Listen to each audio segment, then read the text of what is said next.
nice little Monday night slate. A couple of great Monday night football games and a massive NBA slate last night. We'll get into some of that. 2-in-1 night for a split on the units. Had the Giants as a winner, the over in the Philly game, loser with Brooklyn. As you guys know, if you guys tuned into the podcast, like we said, there's a good chance more bets were going to be added, and those were both added, and those were both winners. John, crazy Monday night football games.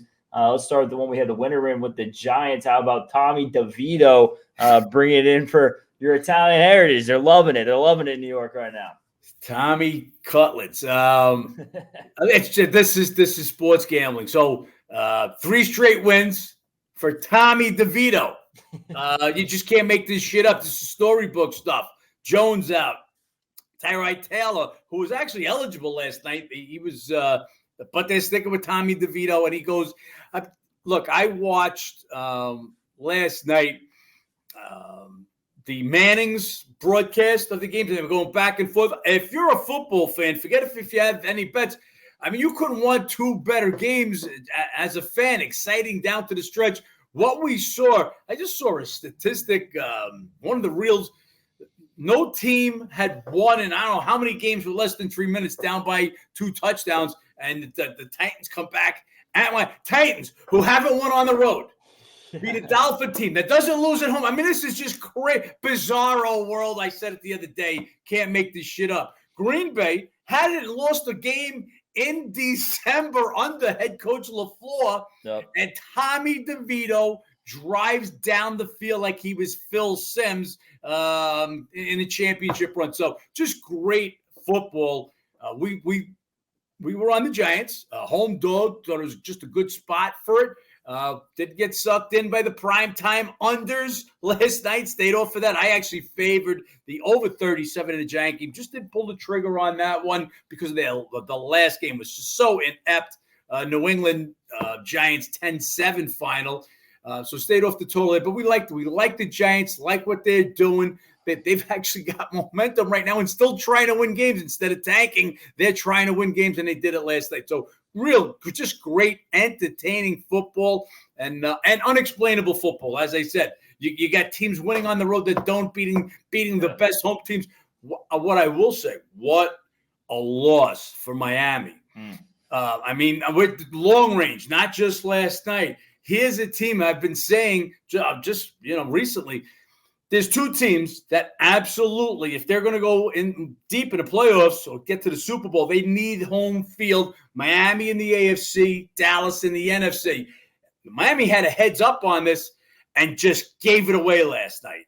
I think that's their last best chance at getting home field, which will help Ben because he's got big money on the Ravens to go all the way. And they're just clearing a path for them. Quarterbacks are getting hurt. The best home team loses at home. So could be a straight path for you, Ben, and Baltimore right to the Super Bowl. Yeah, the only thing that could be the icing on the cake is if Purdy has another elbow issue come January, and then we'll be good to go on that Ravens bet. Ben wants it all. Well, look at that. It looks like that's happened. So, 2 great football games. Basketball, Philadelphia wash. I think they had a 70-point first quarter. So it looked like, okay, this is a breeze with the over. And then 2 second and third quarters that went real slow, but we do wind up getting there late. And then just the basketball game, little worried about the look-ahead Cam Johnson and Bridges. And the Nets, who had been playing real good basketball, just came out with no game last night. They cut it down a couple of times, but Sack would push it right back up to double digits. So we'll take an L on that one. 2-1 on the card, but a split in the units. And again, not where we want to be. So we'll see if we get cracking to this NBA today. And I'll tell you right now, as of right now, I don't have an NBA bet in this short card. Every game is an injury game, and we'll talk about it as we go through it, Ben. Yeah, a lot of injuries. Really quick, guys, before we go through the slate, if you could, like, comment, subscribe below, help us grow this thing. And, some pretty good games on a short slate, though. I mean, first one. I just want to say one thing before. I'm not in heaven. I know it looks really white here. Just that was a psych ward. Another whole psych ward. That I could wind up. If the NBA keeps going away, it's going. That's where I could wind up. But, this is another hotel out in Long Island, so we'll be here in the next couple of days. we'll try to get the different colors. I don't even like the way I look in all this white. Yeah, looking good still, John. Looking good. Yeah, good slate though today in the NBA. This first game, just a weird game off the bat. Lakers, Mavs.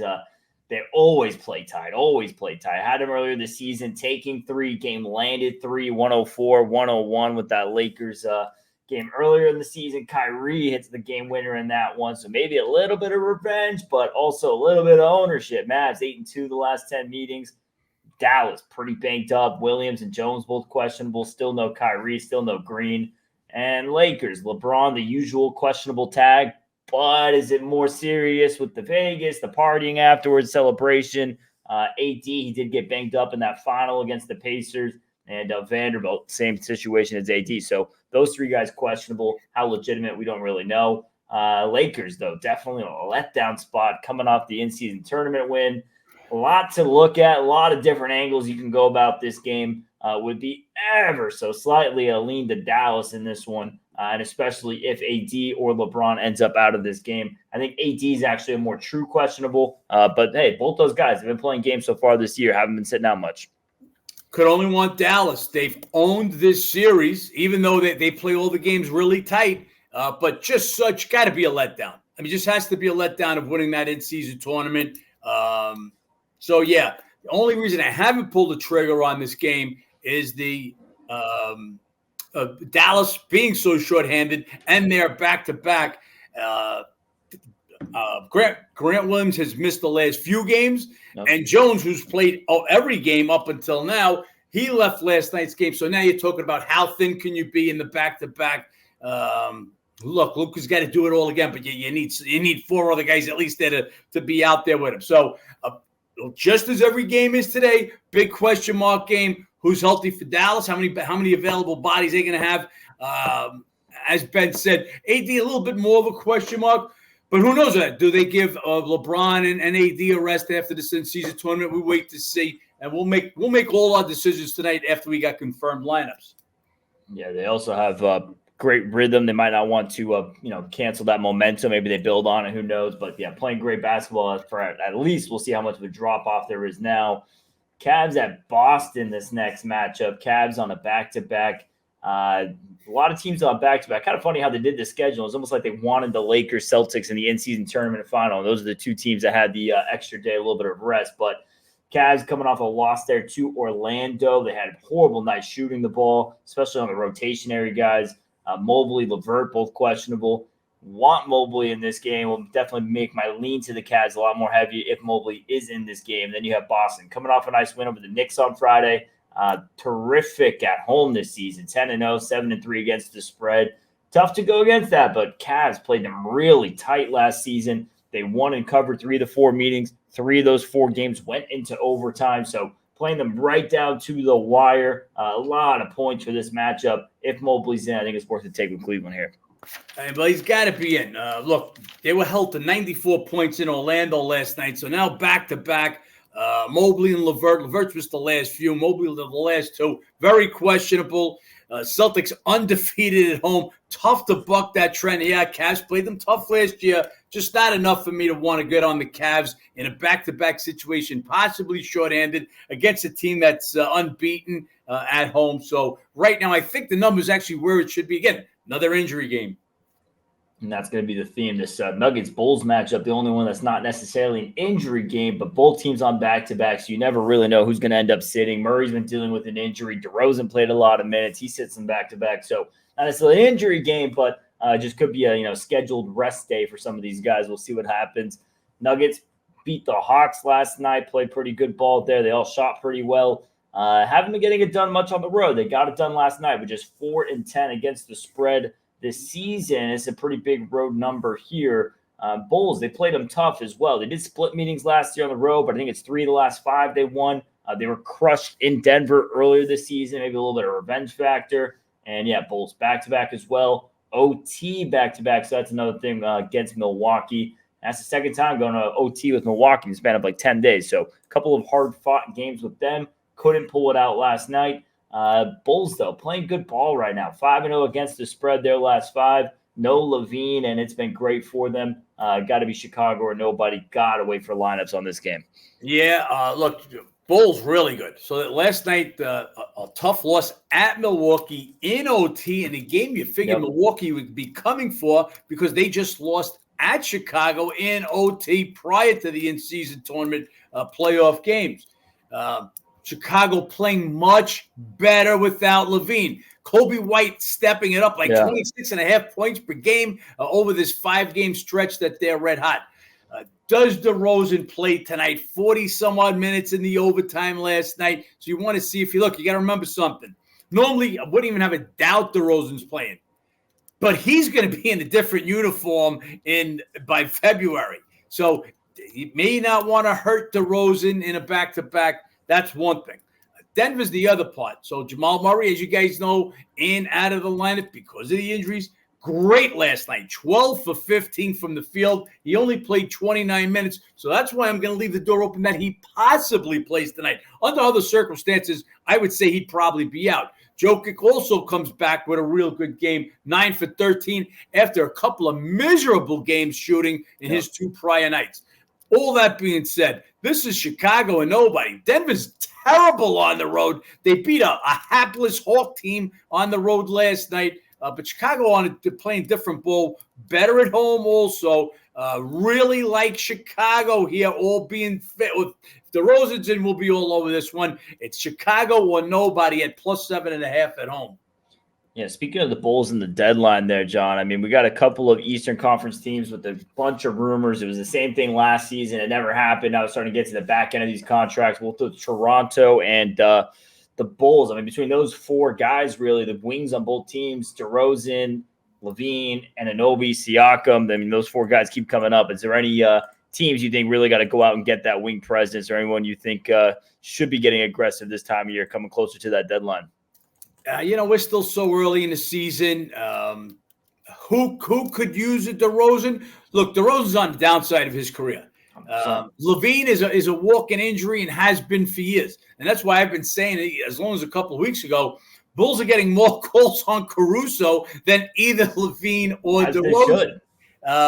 Anunoby, Toronto, their whole cast, everybody, they were on the trader block as of last year. There was no takers. I don't know if there'll be any this year. This is the trade market. When you're going to get rid of one of these big guys, you're going to get less in return when they know that you're trying to get rid of them, that you're trying to blow it up. So it's for Chicago, it's what are you willing to take for a DeMar DeRozan? But again, he's on the backside of his career.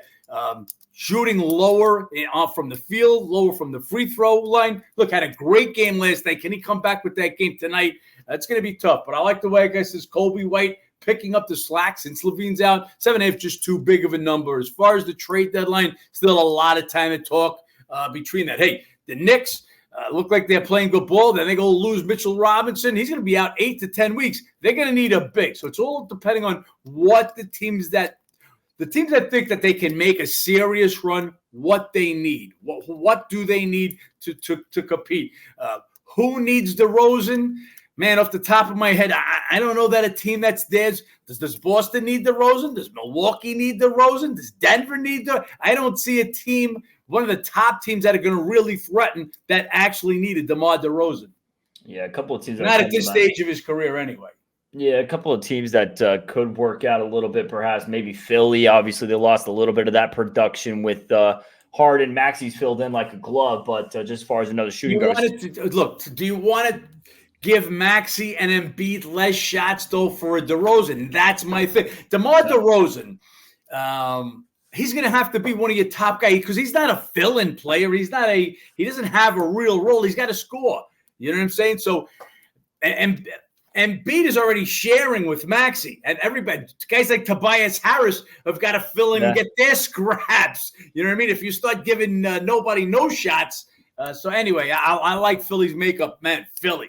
I know Washington's terrible, but $146 last night. Philly is the third best team and pushing. They're on Milwaukee's heels for the number 2 spot.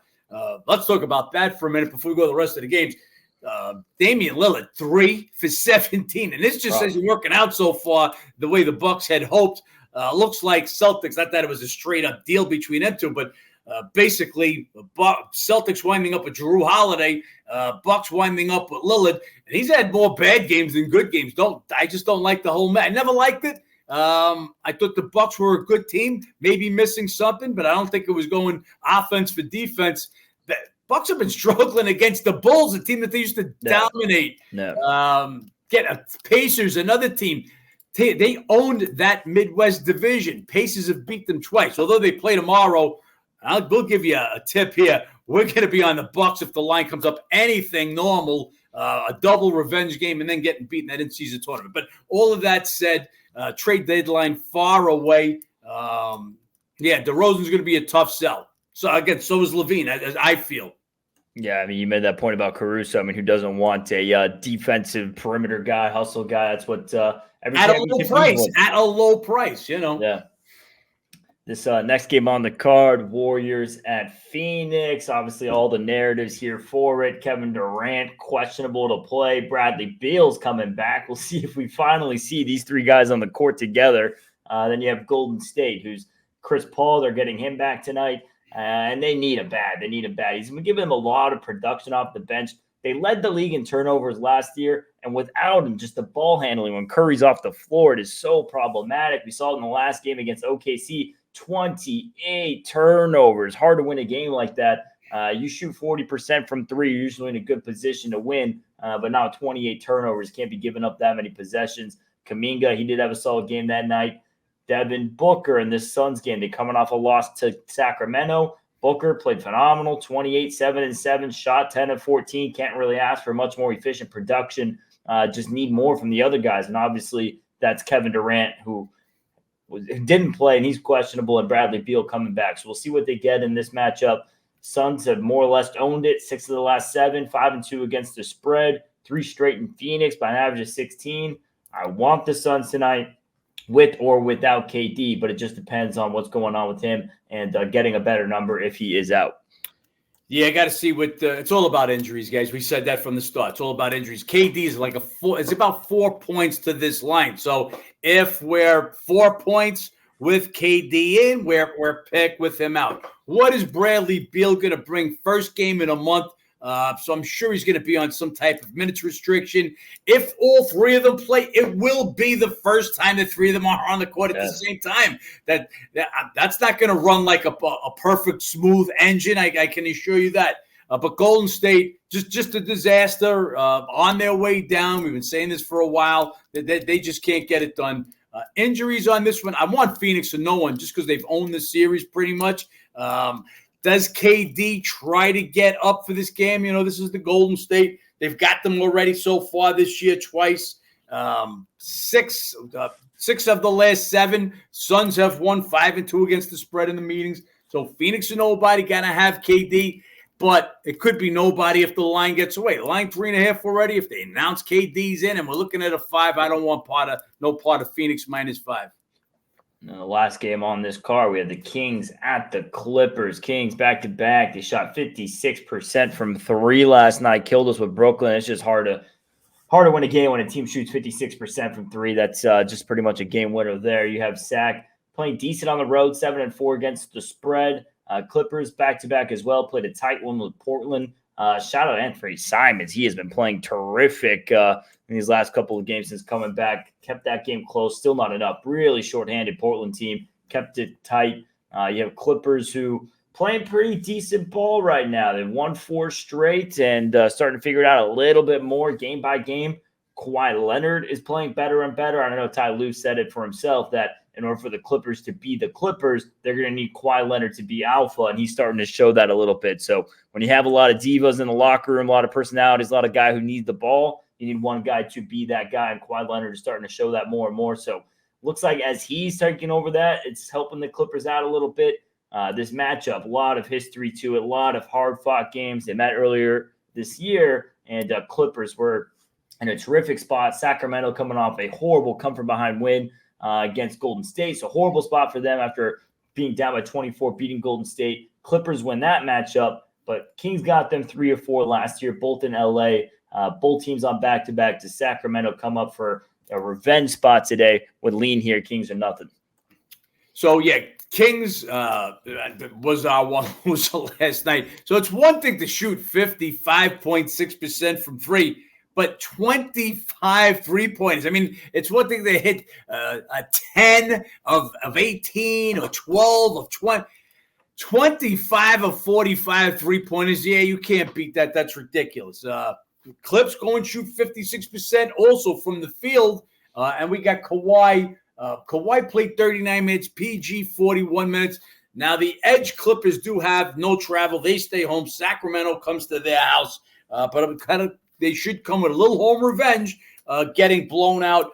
The problem was for Sacramento that day, that was them coming back off that tremendous comeback from Golden State, and they were on a second half of a back-to-back. Clippers took advantage of them there.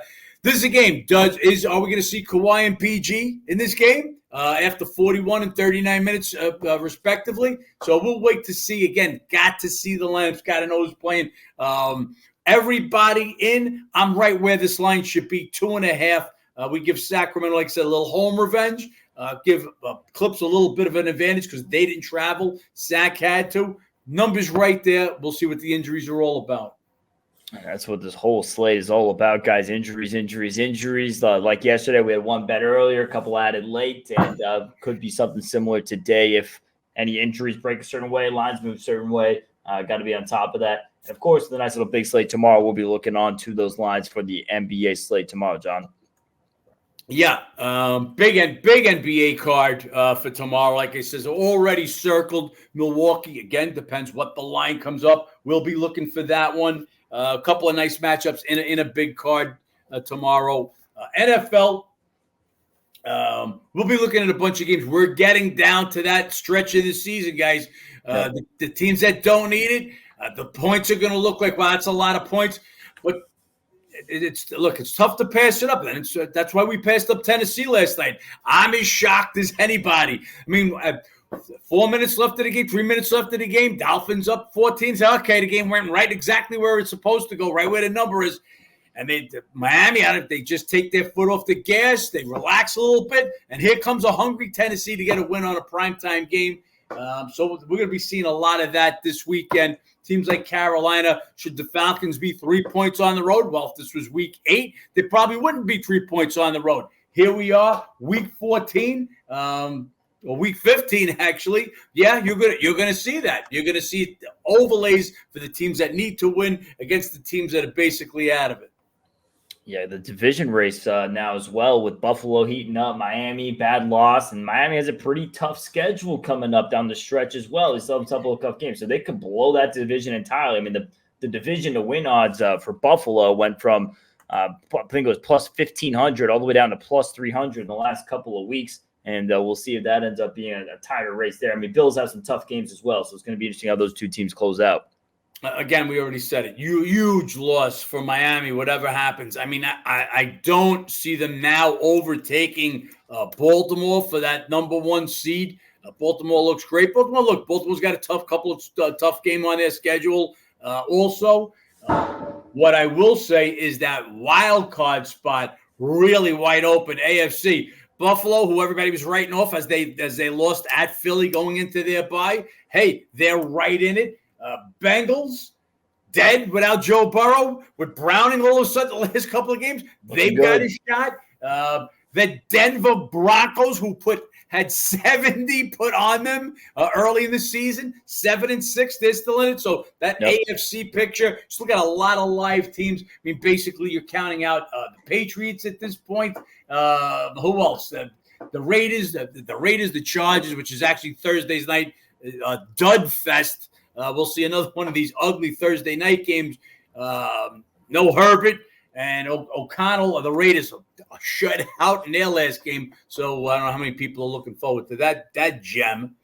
Yeah, quarterback injuries just keep on stacking up in the NFL, and it's forget who it was who made the big point about how valuable backup quarterbacks are and how key it is to have a good backup quarterback. That's coming more and more a factor. I mean, the way Browning has looked, I mean, DeVito, I mean, this is not even as bad. This is a third-string quarterback, and he's putting together something nice. So shout out to some of these front offices for how they done. The Browns, Joe Flacco. I mean, what we've seen with Joe Flacco this season is ridiculous. Shame on the Jets. They missed on that big time. The Jets had him. I mean, they had him last year. He knew the system. But what I'm going to say is, look, Jets couldn't take him. You got Rodgers. They're talking about coming back. Wilson, he just played a great game. He just had his best game of his career. Could this kid build on that now?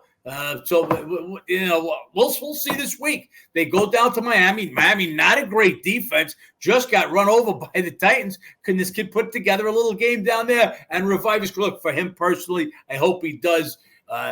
He's been